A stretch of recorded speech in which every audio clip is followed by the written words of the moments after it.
Nous allons tout de suite à Tel Aviv où nous attend Emmanuel Navon. Bonjour.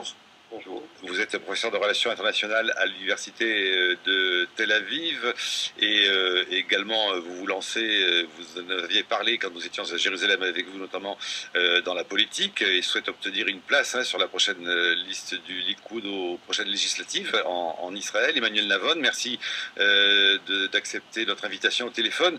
Là aussi, question, comment observez-vous et voyez-vous l'avenir des relations américano-israéliennes avec la réélection de Barack Obama, en sachant que les relations, au fond, sont souvent très tendues entre Benjamin Netanyahou et Barack Obama. Est-ce que vous pensez que dans les 4 ans à venir, Barack Obama va tenter peut-être de moins se laisser dicter sa politique israélienne ?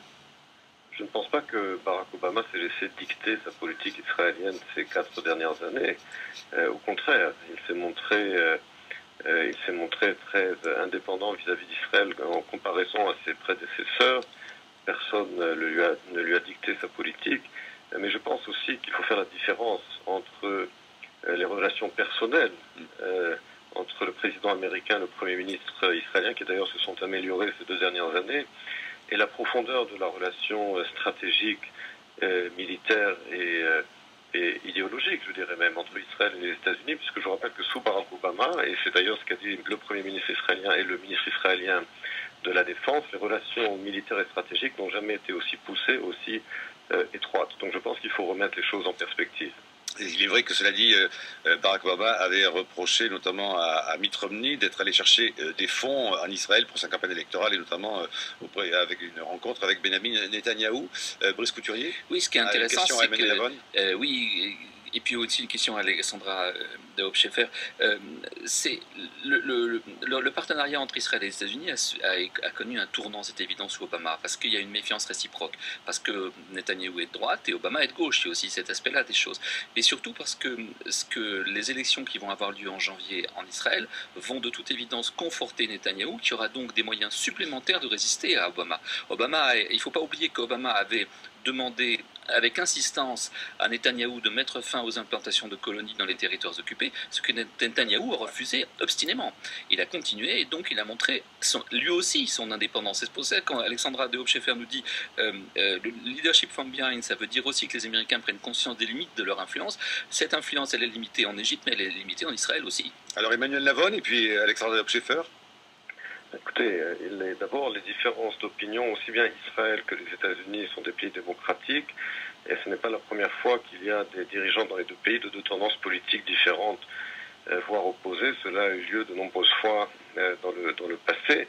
Mais en ce qui concerne les exigences du président Obama, je vous rappelle qu'il avait effectivement demandé à Israël de geler la construction juive en Judée-Samarie, et je vous rappelle que Israël avait accepté cette demande américaine, puisqu'il y a eu un gel dans les faits pendant 10 mois, chose qui n'avait jamais eu lieu dans le passé, qu'aucun président américain n'avait demandé, et que ce geste avait été fait justement pour encourager Mahmoud Abbas à reprendre les négociations, et Mahmoud Abbas a continué de refuser de prendre les négociations. Donc je crois que le président Obama lui-même a compris que sa stratégie de départ, qui consistait à uniquement faire pression sur Israël et à ne rien exiger du leadership palestinien, cette stratégie a échoué, puisque pendant les 4 dernières années, il n'y a eu aucune négociation entre Israël et l'autorité palestinienne, contrairement à ce qui avait eu lieu sous l'administration Bush, où les négociations avaient été assez poussées entre Mahmoud Abbas et Ehud Olmert, contrairement à ce qui a eu lieu sous Obama, à cause de sa politique. Donc je crois qu'il a tiré les leçons des erreurs qu'il a commises au début de son mandat.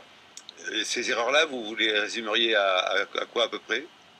Encore une fois, l'erreur essentielle d'Obama, c'est d'avoir pensé que le processus de paix était bloqué à cause d'Israël. Or, il est bloqué à cause de l'autorité palestinienne. Par ailleurs, sa deuxième erreur est d'avoir mal compris la teneur du Proche-Orient, dans la mesure où les révoltes dans le monde arabe ont toutes engendré des régimes islamistes. Et là aussi, il y a eu une erreur de lecture, je pense, de la part du président américain. Cela dit, Jimmy Carter, il y a 2 semaines, déplorait au fond la politique de Barack Obama, notamment par rapport au processus de paix israélo-palestinien, en disant maintenant l'Amérique a une influence zéro sur les 2 parties. Alexandra de Hauptscheffer. C'est peut-être assez juste. Je pense que ça s'est manifesté clairement de deux manières. Très vite, dès novembre 2009, en fait, Hillary Clinton a textuellement déclaré que le gel des colonisations israéliennes n'était plus une précondition au pourparlers, alors que quelques mois avant, c'était une précondition. Donc pour moi, ça a complètement décrédibilisé le président Obama, qui s'était vraiment engagé personnellement sur ce dossier. Mais très vite, Obama s'est trouvé en quelque sorte doublement contourné par Netanyahou lorsqu'il instrumentalise le Congrès américain, qui est très pro-israélien, en essayant de court-circuiter en quelque sorte le président Obama à Washington. Et puis s'est également trouvé contourné par Mahmoud Abbas, hein, qui recourt lui au Conseil de sécurité de l'ONU en estimant qu'il faut passer par le multilatéralisme puisque l'influence américaine, le leadership américain n'y est plus. Donc très vite, Obama effectivement s'est retrouvé avec zéro influence. Et il faut rappeler quand même que le seul et unique veto qui a été posé par l'administration Obama sous son premier mandat, c'est en février 2011 contre un projet de résolution palestinienne au Conseil de sécurité de l'ONU qui condamnait les colonisations israéliennes comme illégales, se mettant à dos les 14 autres membres du Conseil de sécurité de l'ONU qui approuvaient cette résolution. Donc effectivement, il a envoyé un signal qui s'est trouvé en complète contradiction par rapport à son discours du Caire de juin 2009. Et enfin, je terminerai sur le fait que je pense que Netanyahou a réussi finalement à éclipser en quelque sorte le dossier israélo-palestinien à la faveur de l'Iran.